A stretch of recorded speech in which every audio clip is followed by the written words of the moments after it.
This is Chastacho. All right, let's dive right into this mind-bending clusterfuck called the liar paradox. This whole thing starts with a statement saying, "I am lying." A total mindfuck, right? If the person is actually lying, then they're telling the truth, which means they're not lying after all, which means they just lied. It's a circular shitstorm of confusion. This philosophical rabbit hole dates back to ancient times. We have Epimenides, a Cretan, who pulled a similar stunt by saying all Cretans are liars. A bit different, but still a mind-boggler. Then we've got Eubulides of Miletus, who straight up asked, "A man says that he is lying. Is what he says true or false?" Even the bigwig St. Jerome and Indian philosopher Pryor wrestled with this paradox in their works. Now, on to the meat of this mindfuckery. The simplest version of the liar paradox is the statement, "This statement is false." If the statement is true, then it must be false, but if it's false, then it must be true. Basically, it's true if it's false and false if it's true, which is a paradox. It's like trying to figure out which came first, the chicken or the egg, but on philosophical steroids.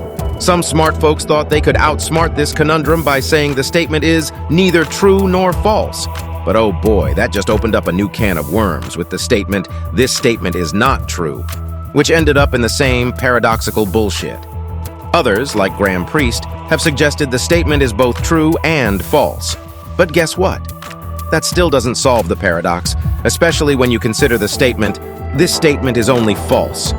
If that wasn't enough to scramble your brain, there are multi-sentence versions of the liar paradox, too.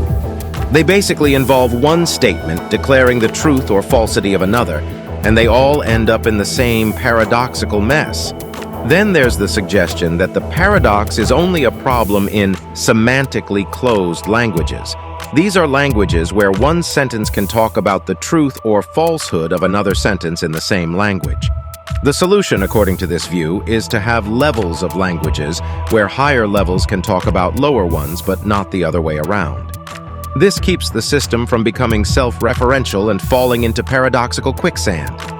And finally, we've got folks like Arthur Pryor who say there's nothing paradoxical about the liar paradox at all.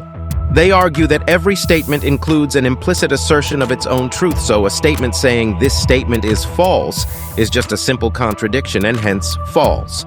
So, that's the liar paradox for you.